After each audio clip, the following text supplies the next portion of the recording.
to install Milestone credit card app. Hi everyone, welcome to the channel. This is Rose and I'm here to guide you on how to install Milestone credit card app. Watch the video till the end, and without any further ado, let's dive right into the video.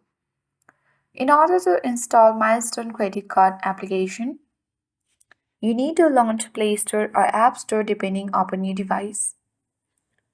Using the search bar, you need to type in Milestone and search for the app.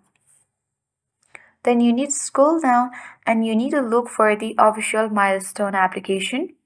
And then you need to tap on install button next to it. And depending upon your storage and then Wi-Fi connection, it will take certain time to install Milestone credit card app on your device.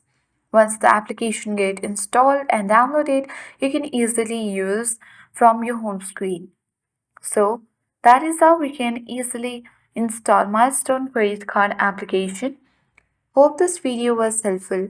If it was, then do like, share, comment, and don't forget to subscribe. Thanks for watching and see you in the next video.